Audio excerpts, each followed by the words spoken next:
Dave Bradley for GamesRadar Plus, and I'm here at San Diego Comic-Con with John Schnepp and Holly Payne, who are the director and producer of The Death of Superman Lives, What Happened, the documentary film about the lost Nick Cage, Tim Burton version of Superman. So I've been reading around this. I've seen some stuff online. You're out on VOD today. It's a fascinating story, incredible for any fan of superhero films. What got you into this? Why did you get hooked on this story?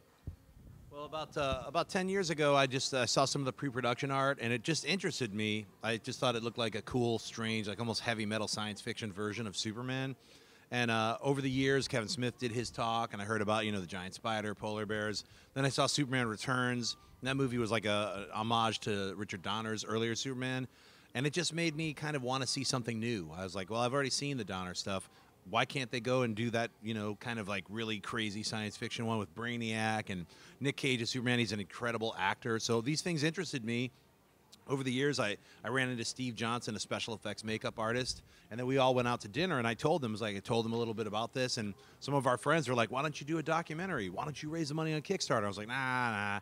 And that idea wouldn't leave me alone. I was like, no one's going to make this. I could make this. I haven't made a documentary before. I mainly direct cartoons and television shows. But I said, you know what? If I could raise the money on Kickstarter and do this independently, I'll do it, use it as a litmus test. And it worked.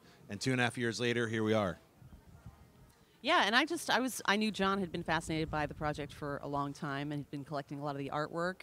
But I didn't really gauge how widespread the interest was until we started that Kickstarter, and then we realized it lit up the internet when we first started posting about it, and so it was really cool to know that there are people out there who wanted to see a different take on Superman as well. Yeah, absolutely. So you've seen all the extant 45 minutes worth of Nick Cage test footage, right?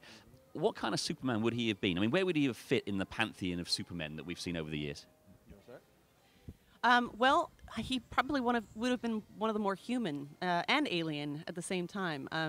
One of the things that is mentioned in the documentary by a lot of people is that he has an innate ability to look vulnerable, to appear and feel vulnerable. So I think that would be one thing that he would really contribute. Also, he takes risks that other actors don't necessarily do, and I feel like he would have really come at the character with both a sort of a knowledge of the character itself, but also because he was a big comic book fan and Superman fan, but also bring all of that level of the Leaving Las Vegas vulnerability and torture and torment. But at the same time, this film would have been maybe a more lighthearted take as well. Yeah, my take on Nicolas Cage is I think his approach is just the ability to take something like most comic book fans who read comic books and grew up in high school. They always felt kind of bullied, or they felt like I'm an outcast and this and that. And I think Cage was going to bring that element to not only Superman, but to Clark Kent as well as Kal-El, and be able to have the multiple personalities of being able to show that. I think Nick Cage was the ideal choice to play an alien and someone who was coming at it from hiding. Like Clark Kent is also hiding. He's hiding the reality that he's an alien. Superman is hiding the identity of Clark Kent. So all those things follow into the personality, and that's something that Cage and Burton were really interested in exploring. Actually, I see the people you've spoken to for the film, and there's loads of people. You've got Kevin Smith, you've got Tim Burton, but you haven't got Nick Cage. Did you try? I mean, was he not interested? And what happened there? Yeah, we definitely tried. We talked to his manager, and his manager let us know that Nick's aware of the film, and he just passed. He declined to be interviewed. He doesn't want to talk about the past anymore, and I can understand from Nick Cage's point of view, especially having not knowing us and not knowing the direction that we're going with my past, having done a lot of comedy animation and comedy TV shows.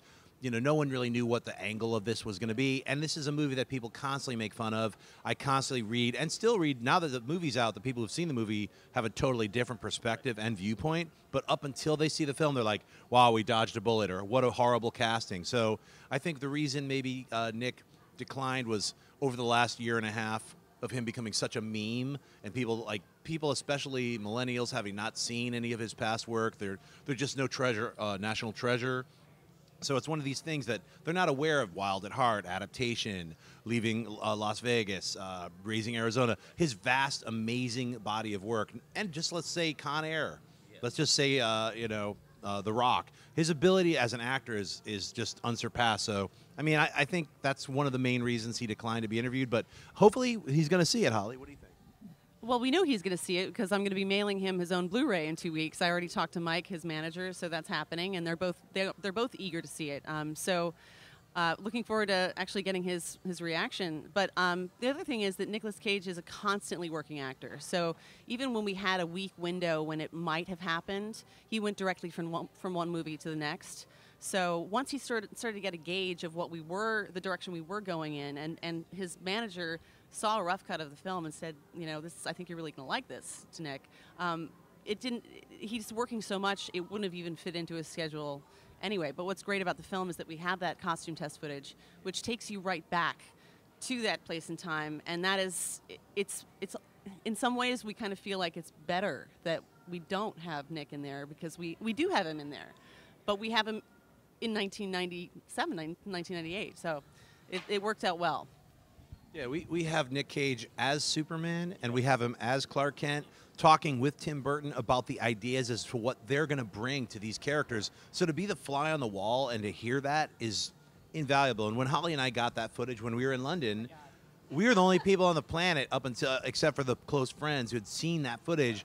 It was literally like, I cannot believe what we're watching. So it's been, yeah. It's really fun to be able to share this, and especially after interviewing John Peters and Tim Burton and a lot of the cast and the crew were involved, like Colleen Atwood making the outfits. So we were able to show like the personal touch that went into this, the care that went into trying to make this film. Did you see anything that any of their ideas or anything they were working on that blew your mind, that you thought, I want to see this? Someone has to put this into a movie. Sometimes too much. Oh, really? Was it one thing? It was one thing after the other. It's literally after the first year, it was really rough and really hard to get interviews, and it was really hard to get art, and it was really hard to get it was just hard to get going. There was a lot of people who didn't want to talk about it. Tim Burton, a lot of people wanted it to be okay first, so it was very important that Tim was in the film and that he okayed it. So it took a while to get to him, and because he was at first a little reticent. He's like, I'm busy. Then we had to fly out to London just to meet him, and then he okayed both of us, and then we did the interview 2 days later. So everything worked out. And then once he said it was cool, everyone else sort of like, well, if he's going to talk about it, then I'm going to talk about it. Then it was just like everybody wanted to talk about it, felt okay. And the walkaway is there's so much incredible design, so many amazing concepts that have still not been seen in this iteration of what the Superman character could have been. That to me is what, I thought it was there when I first saw that art. I was like, there's something there that was original that I hadn't seen, and that's what interested me. So it was so validating to be able to see all these amazing concept designs, like just what they were going to do with Krypton, how they were going to try to do Doomsday, what Brainiac was going to look like, who they cast as Brainiac. Christopher Walken, bam, it's a spoiler, son. Check it out. It's not Jim Carrey. It's not Tim Allen. Christopher Walken. So that to me is like, I want to see Kevin Spacey and Christopher Walken's heads attached to each other as Luthor. It's like, arguing, When you asked, what were the things that blew our minds, that was one of the things that blew our minds, was the whole Lexiac or Luthor concept, which would be the fusion of Lex Luthor and Brainiac. And they would be played by Kevin Spacey and Christopher Walken. And Kevin Spacey does an amazing Christopher Walken impression, which was one of the reasons that Tim Burton wanted to cast him, because they could do this sort of crossover thing, which would have been, sort of a Mars Attacks sort of a vibe, but at the same time, who wouldn't want to see that, Now! I've been denied! So can you kind of cast your mind into a parallel universe? It's back to the 90s where you've been doing all this research, and we've got ourselves imagine a Justice League movie that's coming along that's Michael Keaton as Batman versus Nicolas Cage as Superman. Is that a thing that you can envisage? And who do you think would have been played Wonder Woman? Can you imagine that parallel universe? Yes. Sandra Bullock would have played Wonder Woman because she was asked to be Lois, but she said no. So I think Julianne Moore was actually going to play Lois Lane in this version. So once the Justice League came around, to be fair, Tim said they hadn't actually gotten that far. So I don't know that it was confirmed at all that Julianne Moore. But there's some conflicting information there. So they hadn't actually gotten to that phase yet, and they were actually only a few weeks away from shooting. So imagine that. I mean, they were about to shoot, and they still didn't have Lois firmly cast yet. But I think Wonder Woman, boy, at that time. Well, going with the wild card casting, how about Parker Posey? I would say Courtney Cox, because she was another person who was in the running for Lois Lane, but her name just, at the top of the list of all these different casting calls was this very specific same people. So, I think a Justice League back then would have been really fun. So yeah, in the Elseworlds, I always look at any movie as an Elseworlds to comic books. Like, look, I always got the original comic. I don't care really what they do with the film. I want it to be good. I want it to be entertaining, but it doesn't make me cry if they change the costume, because it's not even the original thing. The original thing is actually the comic book. I also thought maybe Gina Davis going with the, I mean, just imagine Tim Burton directing Keaton and Cage and Gina Davis in a Justice League movie. The mind reels.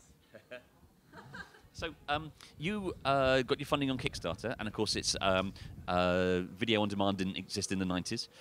Do you think that fans and fandom and comic book fans have much more of an influence now? And if they'd had that amount of influence back then, that maybe the movie would have got made? Are people able to influence things now differently than they were then?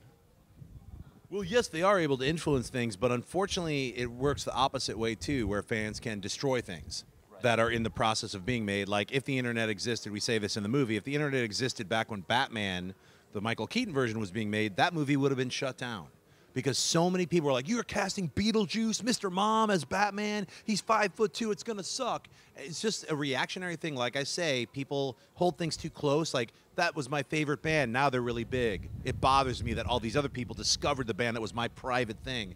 That's what comic books are to people. The comic book characters are like this, that's my thing. And when they see mass audiences or they see something change, they don't like the change. They don't like the change of the color red to the color green.